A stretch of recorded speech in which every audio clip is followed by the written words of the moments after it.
வணக்கம், சாவித்திரி சமையலுக்கு உங்களை வரவேற்கிறேன். இப்போ அருமையான சுவையில் முழு கோதுமை வச்சு கார போண்டா தாங்க செய்ய போகிறோம். இது வித்தியாசமான சுவையில் நல்லாயிருக்கும். இது எல்லா விதமான சாதத்துக்கு சைடிஷாகவும் வச்சு சாப்பிடலாங்க. ஈவினிங் டீ டைத்துக்கு ரொம்ப அருமையாக இருக்குங்க இந்த போண்டா. இது எப்படி செய்யலாங்க அதை பார்க்கலாம் வாங்க. இப்போ வீடியோக்குள்ளே போகலாம். இந்த கப்பில் ஒரு கப் அளவுக்கு முழு கோதுமை எடுத்து நல்லா 2-3 டைம் கழுவிட்டு ஓவர் நைட் ஊற வச்சுருக்குங்க. 10-12 மணி நேரம் பக்கம் ஊறி இருக்கு. இது மிக்சி ஜாரில் நைஸ் ரவை பதத்துக்கு அரைச்சி எடுத்துக்கலாம்.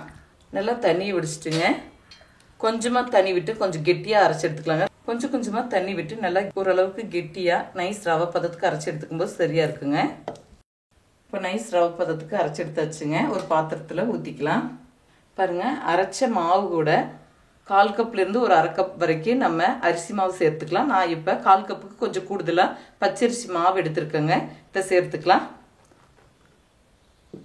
இது கூடவே தேவையான அளவுக்கு உப்பு, 1 டீஸ்பூன் சீரகம், 2 சிட்டிகை சமையல் சோடா, பொடியாக நறுக்கின சிறிதளவு கருவேப்பிலை, மல்லித்தலை, பச்சை மிளகாய், அவங்கவுங்க காரத்துக்கு தகுந்த அளவு மிளகாய் சேர்த்துக்கலாங்க.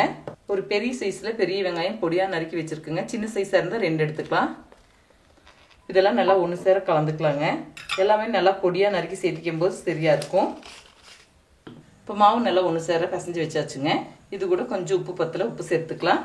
டேஸ்ட் பார்த்துட்டு உப்பு பத்தலைன்னா கொஞ்சம் உப்பு சேர்த்துக்கலாங்க. பாருங்கள், போண்டா மாவு வந்து இந்த பக்குவத்துக்கு இருக்கணும். அப்போ தான் நம்ம போடும்போது நல்லா மெத்துன்னு இருக்கும், மேலே மொறுமொறுப்பாக இருக்குங்க. பாருங்கள், இந்த அளவுக்கு கெட்டியாக இருந்தால் போதும். ரொம்பவும் தண்ணியாட்டம் அரைச்சிக்கூடாதுங்க கோதுமை மாவு அரைக்கும் போது. அதே மாதிரி ரொம்ப அதிகமாகவும் அரிசி மாவு சேர்த்திக்கூடாது. இது சரியான பக்குவமாக இருக்கும். இப்போ எண்ணெய் காஞ்சிச்சுங்க.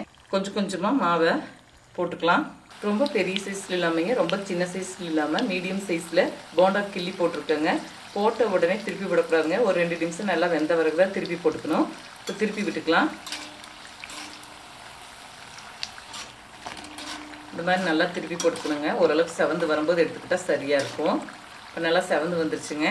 நல்லா சலசலப்பெல்லாம் அடங்கிடுச்சு. இப்போ எண்ணெயை வடிச்சிட்டு எடுத்துக்கலாம். இப்போ அருமையான சுவையில் முழு கோதுமை வச்சு கார போண்டா செய்திருக்குங்க. இது வித்தியாசமான சுவையில் நல்லா இருக்கும். இதே முறையில் செய்து பாருங்க. இந்த வீடியோ பிடிச்சிருந்தா லைக் பண்ணுங்க, ஷேர் பண்ணுங்க, சப்ஸ்கிரைப் பண்ணுங்க, கமெண்ட்ஸ் பண்ணுங்க.